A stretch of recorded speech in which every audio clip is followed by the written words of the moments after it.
Hello and welcome to Mofo RC Garage. Today we are going to be installing a TorqueBeast 30 Boost Edition 20. Boost Edition 20 means that it has a 20-tooth gear for the pinion. Along with the 20-tooth gear, you will also have to have this adjustable motor plate. Now, this adjustable motor plate is pretty much only going to be a one-time use type of thing. So if you get the gear mesh right and you get it all down where you need it to go, snug it up and don't over tighten it. If you over tighten it, you will ruin it and you'll have to order a new motor plate. So I'm going to kind of go through, show you how to install it, and then we'll give it a little test, see just how fast it does go on a stock deadbolt. We might even do a little drag race between that one and this stock deadbolt. This one has had nothing done to it. I just took it out of the box, as well as this one. They both just came out of the box. So we'll go ahead and get this installed and see what happens.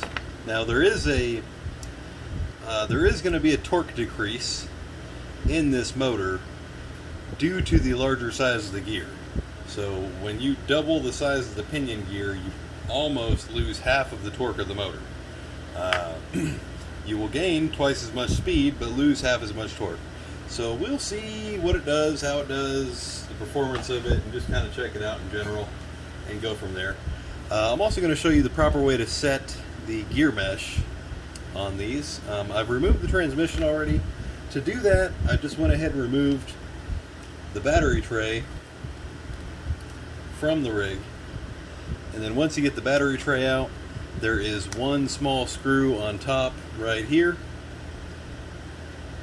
and there is two small screws on the bottom of the skid plate here and here. So when you remove those two screws and the top one, you can slide the whole transmission out since the battery tray is out of the way. Your drive shafts will still be on there, front and rear. The male sections will be. The female one you're going to need to remove in order to get the little cover off all the way and to get the gear off, the spur gear and everything. Next, you're going to go ahead and take out these two screws from the back holding on the transmission cover. Now with this motor, you will no longer be able to use your transmission cover. So just make sure your wires are routed properly. They're not going to get clogged up in here or anything like that. And just be cautious and know that you will no longer have a spur gear cover. That may change in the future if I can 3D print and design a whole gear cover for this thing, but it's going to be really big to cover this giant gear and the distance it goes outward. So we'll just kind of see what happens in the future with that. I'm going to go ahead and remove all these screws from the stock motor plate. You will not be reusing the stock motor plate at this time. So you can go ahead and take that whole thing off of there, set that over there, and then you're going to need a 1.5 millimeter driver in order to take out the two stock motor screws that are in here. That does not include it with your Scx24. I do sell a sweet little tool set. It is high-speed steel, titanium nitride coated. Comes with this cool little stand with a little parts tray you can use here to put some screws and such. Comes with the 050 or just 0.05 inches and the 1.5 millimeter. Also comes with this little 4 millimeter driver for wheel nuts, spur gear, things like that. It's every tool you'll need to work on your little car. And they stand up nicely, like so. You can put small parts in here while you're working on it so they don't roll off the edge of the table or whatever. That's it. That's that. Plug is done. So I've got the stock motor out. You can go ahead and set that aside. I've got the new motor. The TorqueBeast does have carbon brushes. The 50 has solid carbon brushes.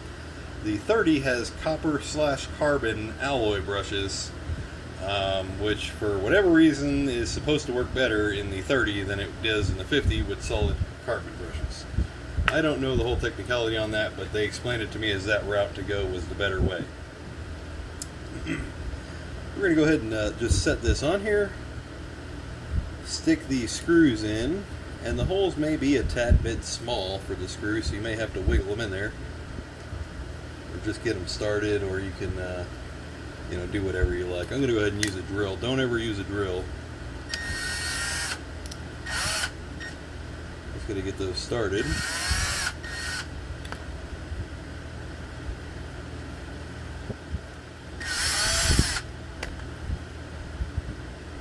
Don't ever use a drill to tighten anything. And if you don't know how to stop, don't use a drill for anything. Otherwise you will ruin stuff. Go ahead and snug these up. Just, you know, just finger tight is all you need. I mean, these are not your mom's Toyota. These are not a NASA rocket ship. You know, this is a 24th scale toy RC car. So you don't need to crank and cram on these things. If you see the plastic start bending in anywhere, you've already tightened it too much, and you can go ahead and stop. You probably could have stopped, you know, half a turn before that. What I'm going to do now, I always put these little rubber bands on the motor just to keep the wires, you know, bent over that way. I also solder the wires on there sideways, so they're not sticking out the back real far, to try and keep them from bending all the time. You know, people, I don't know, you remove the motor, you take the motor out, you put it in, you take it out, you put it in, you pull it out of a bag, you put it in a bench, you put it on a shelf, you put it in a box, whatever you do with it, you bend these wires back and forth and then they snap off. So I put this little rubber band on here just to keep you from bending those around too much. You know, I also kind of like it because it holds it on there, and you can put the motor in there right like this, get those two screws started in there, and then your wire stays kind of out of the way too. So I'm going to go ahead and pick up one of these motor screws, and I'm just going to get it into the holes. This is the biggest gear you will ever be able to fit on a SCX24 motor, either an 030 or an 050. If you go any bigger than this, you will ruin your pinion gear. So now that these are just on there, and I can slide this back and forth like so, you can see that. Let me get a little bit more light over here in the situation. There we go. You can see that. You can slide these back and forth like so. This motor plate will fit anywhere from the stock 11 teeth gear to the biggest gear you can run, which is the gear I have here, the 20 tooth gear. It will also fit the 14 tooth gear and anything in between there. The 14 I would really recommend over the 20 in almost every scenario. And on the 30 size motor, if you're just crawling, I would recommend sticking with the stock size gear that the TorqueBeast comes with, which is the 11 tooth gear. They do come with the brass gear. The TorqueBeast 30 will not come with this adjustable plate unless you buy the Boost edition, because you will not need this adjustable plate with the TorqueBeast 30. The 50 will come with this plate now. I've gotten rid of the old style 50 plate, which I don't know. You know, it's hard to 3D print a motor plate for these things. As soon as you tighten them, it squishes the plastic, and then they're pretty much not good anymore if you take it off. So it does come with that. I give it to you for free with the TorqueBeast 50, knowing that you're probably going to ruin that plate the first time you take it off to move it, or if you put it on there wrong or anything like that, you're going to ruin the plate and not be able to use it. So take your time, watch this video, watch how I'm going to set up the gear mesh on here, and try to do it right the first time. Otherwise, you can go on like Amazon or eBay. I don't have any yet. I've been looking for a supplier for them. But at the same time, I may just go ahead and have these made out of aluminum. But I was thinking about buying one of, you know, the little plates with the dual patterns on them. But I may just get this plate made and not go with those other ones. So now I've got the spur gear just sitting on here, and you see I can spin it and it's not touching anything. So in theory, you could put a bigger gear on here, but you can't because the screws will hit the gear, because the gear is so big it protrudes to where the screw path is, which is why this gear is not pushed all the way up against the motor shaft there. if I push that gear all the way up against the shaft, it would hit those screws when you put it on. So if you buy just the gear and you're going to press it on yourself, don't press it all the way in or you'll be sorry. The only way to get these off again once you put them on is to squish them in a vise and then slide them off, and hopefully you don't destroy your motor when you do that. So first, I'm going to go ahead and just kind of get this in there a little bit to where it looks like it might be okay, and then I'm just going to tighten that so it doesn't move on its own. I'm going to wiggle that. Look, it's not even touching it. So I'm going to loosen that back up. This is why you don't crank them down the first time you do it. Loosen that up, push it back on there. I'm just going to lightly touch that together, and now it's too tight. So how do I know it's too tight? Well, when I spin it, it feels hard to spin. And when I move this back and forth, you guys can't even really see this. When I move this back and forth, you see how the gear moves a little bit, but at the same time the pinion is moving a little bit. You don't want the pinion to move when you're moving this spur gear back and forth about that much. So I'm going to loosen that off, move it back just a smidgen, and see now I'm real close. I might be right on. So, gosh, I'm going to see if I can't get it just a hair tighter before I snug it down.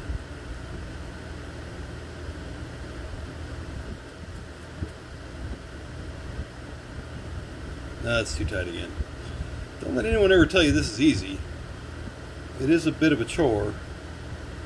But once you get it right, in theory, you're good for a while and you don't have to worry about it.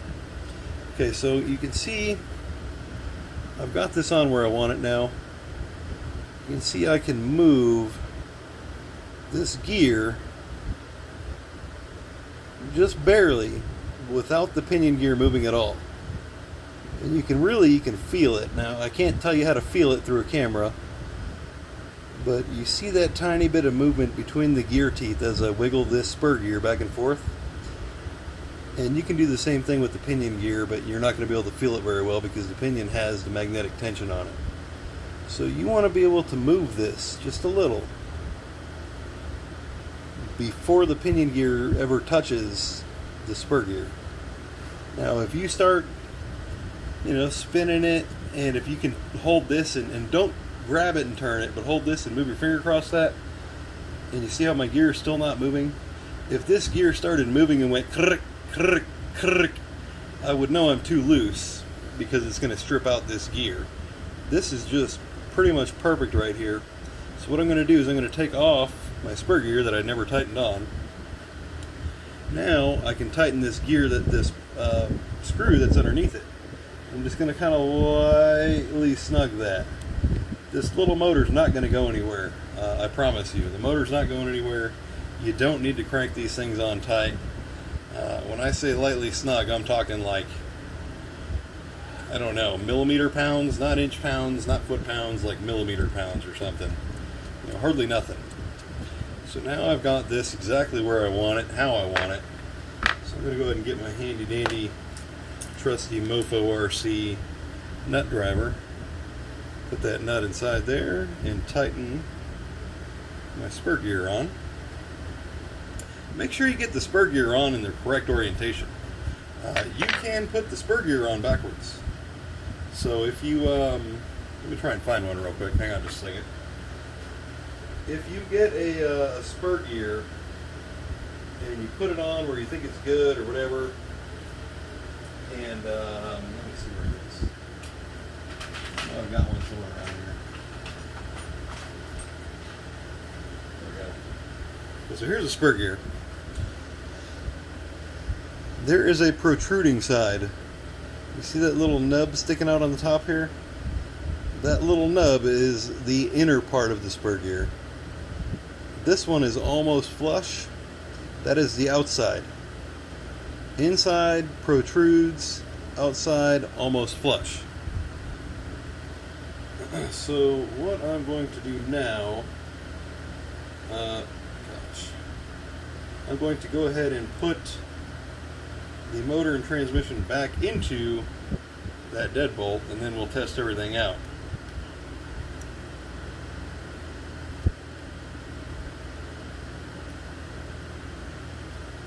Okay, so I double checked my gear mesh here. I'm still good. It just barely moves like so. Do like I just did. Just double check it again before you put it back in so you're not sorry afterwards.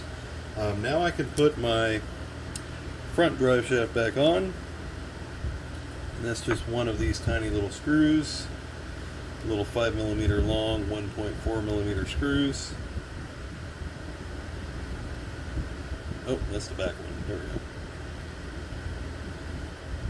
And you don't need to over tighten that. I mean, you can hold this from the shaft and tighten it. That's as tight as anything on here really needs to be. This thing spins nicely, meshes the gear nicely. We're going to go ahead and install it and see what happens. When I put this back into the car, I'm going to go ahead and shove this rear drive shaft half up, sticking onto here. Now, if you're a real stickler, you can actually go through and line up your drive shafts for the proper phasing. If you don't know what that means, go ahead and look it up. We're not going to get into that right now. Look up drive shaft phasing, and you will find that online somewhere. So if you find you've got your SCX24 going so fast that you're getting some strange driveline vibration at 90 miles an hour or something, you'll need to go ahead and look up that phasing I was just talking about. I don't normally tighten up that top screw all the way before I put in the bottom ones because sometimes the transmission does get cockeyed. But for ease of time here, so we're not doing this forever, I just went ahead and tightened it in there. Tighten that one in there. I'm going to put this one last one in. Then we'll put the battery tray back on. And then I'm going to call myself an idiot because I never did line up the front drive shaft. But that's not a big deal. I'm just going to go ahead and take off the drive shaft half on the front axle. Jiggle this like so until you can get the drive shaft to fall back down where you want it. Stick the drive shaft male end into the drive shaft female end. And then grab and yank and pull and scream and push until it goes back where it needs to go.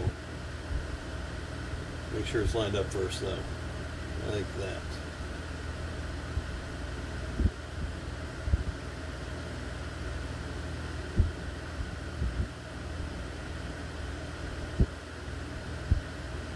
Should have been paying attention. There we go. Okay, that's back on. Now we have four-wheel drive again. So now I don't have any excuses if my motor I just installed loses to the stock motor in a drag race. Go ahead and put the battery tray back in. You can do that just by kind of squeezing it and it will fall in place here. Grab one of these screws. Start screwing. You know, I've noticed sometimes you get one of these little SCX24s and it's like when they were being made, whoever put it together stripped out one of the screw holes and they've super glued the screw back in some places. And you will actually break the screw head off, and the screw will stay inside the part you're trying to take off. I mean, it'll come off because the screw head's broken off, but it's virtually impossible to get the screw out of this when it's broken inside there like that. So if that does happen to you and it's something important that you really want on there still, you may end up having to buy a new whatever it was.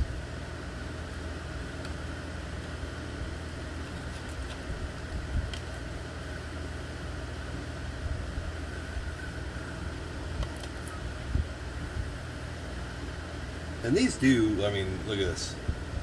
I can jam that screw in there and then I don't have to worry about this sucker falling off all the time.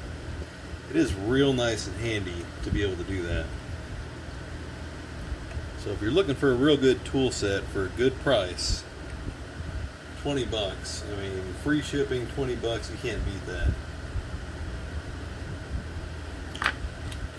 Okay, we're going to go ahead and take this little motor wire. I'm just going to cram it back underneath the battery box here like so.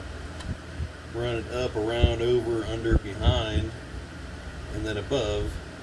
Plug it into the motor spot there. Jamming the antenna out of the way somewhere under here. Okay. Let's see. I think we're ready. Go ahead and grab that battery.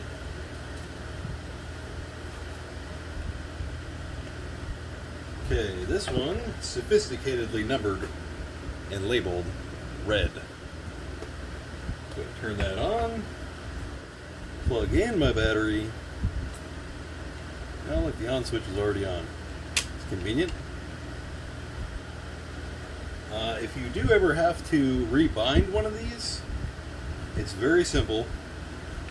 Turn the remote to off, push the bind button, turn the remote to on, the red light will flash, turn on the ESC, and wait about 5 or 10 seconds, and it will bind itself automatically. So if you have 10 or 12 deadbolts, or 10 or 12 Jeeps, or C10s, or whatever, you have 10 or 12 Vinium, or 3 or 2 or 5 or whatever, and you're going out to the park to play with them, and you're bringing 9 remotes with you, 10 remotes, 12 remotes, whatever, you don't have to do that. You can just bring one remote and rebind each of them each time.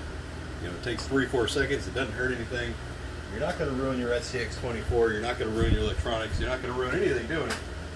Super easy. It's space saving.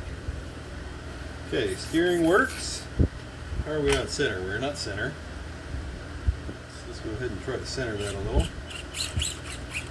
Okay, we're centered mostly. Yeah, mostly. Let me try a little more.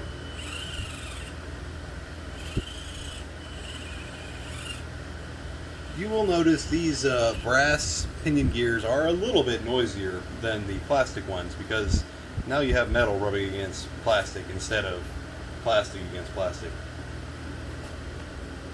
But let's go ahead and just kind of see, you know, slow speed on this thing. Like I said, it's not going to be as good as it would be with a gear half the size because you lose half your torque.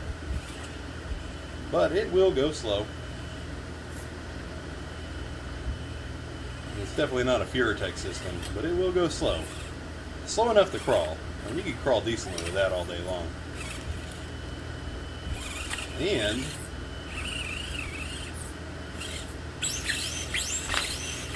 you can dang near pop wheelies with it. Let's go ahead and, I don't know, get a little ground speed test here, take a look at it on the ground.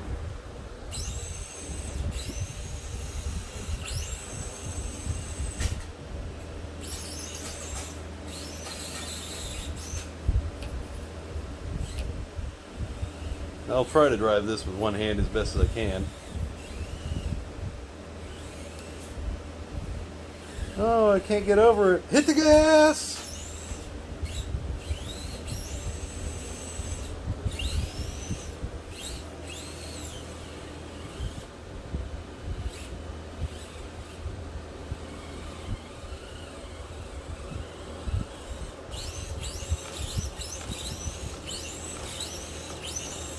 It'll almost pop a wheelie. I bet if I had some mudslingers on here, it probably would pop a wheelie. So I'm going to go ahead and turn on this green one, and we'll line them up and just do a, I don't know, an attempted drag race with one hand. Let me put a little camera stand over here, and we'll set a camera up so we can try to watch it. So I can try to drive both of them at the same time here. Okay. I'll put them over there by the toolbox. And I'll just do like a 1, 2, 3 go thing or something here. Let me make sure they're both centered steering so they're not running into each other. Pretty close. Close enough.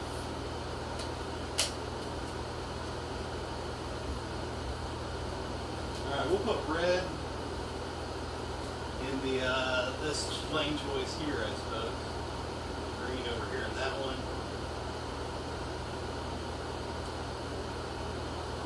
And we'll just do like a 1, 2, 3 go thing. Okay, so red is on this side. Green is on that side. 1, 2, 3, go. Oh, red completely smoked the green one. Like I said about, oh my gosh, you know what I just realized? Oh, never mind. Okay. I thought they were only on half speed. Nope, that was full speed.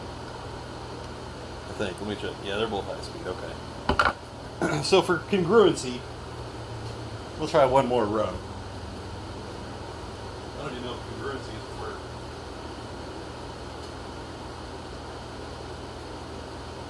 Red, green. And the red one is the TorqueBeast 30 Boost Edition 20. 3, 2, 1, go.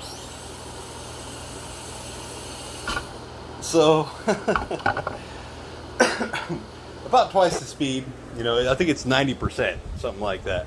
And it's already got twice the torque of the original stock motor does. Plus, it's going to last about 4 to 100 times longer than the stock motor, because the stock motor doesn't really even have brushes. It just has 2 pieces of metal wire touching it. So, here we have it. TorqueBeast 30 Boost Edition 20. The TorqueBeast 50 Boost Edition 20 will be slower than the 30 because the motor is already slower than the 30. It'll be close, but not as fast as that. The TorqueBoost 30 is about a 25,000 RPM motor. The TorqueBoost 50 is like a 22.5, like 22,500 RPM motor. So it's just a hair slower, but also it has like four times the power as stock motor. So, you know, if you're looking for a lot of torque, go with the TorqueBeast, the regular edition with the standard size 11-tooth gear. If you want something fast, the fastest you can really get on a stock motor for, you know, less than 25 bucks, go with the TorqueBoost 30 20T. If you want something kind of in between, that doesn't take up a whole lot of space, doesn't add a lot of weight, you can get the 14-tooth, which will give you a little bit more speed than stock, but at the same time still have a real good crawling low end. The TorqueBoost 50 with the 14T is probably ideal in every situation. I don't know if it'd get much better than that one, but again, you're going to have more weight, you're going to have a bigger motor, you're going to have to cut one of the battery tray legs off, so you know, take those things into consideration as well. But thank you guys for watching. Appreciate you taking the time, and I hope that helps. Also, if you get a motor you put together and you think you got the gear mesh right, you drive it and it goes giggity giggity giggity giggity giggity giggity giggity at a low speed, you don't have the right gear mesh. You don't want it to be real jerky at low speed. Go back and watch my other video I got talking about the wheel nut adjustments. Make sure your wheel nuts aren't too tight. And if that's okay, then go ahead and pull your transmission out and check the gear mesh one more time. Make sure you got it right, just for safekeeping, so you don't burn anything up, overheat the motor, burn up the ECU, anything like that. Thanks for watching, and have a good night.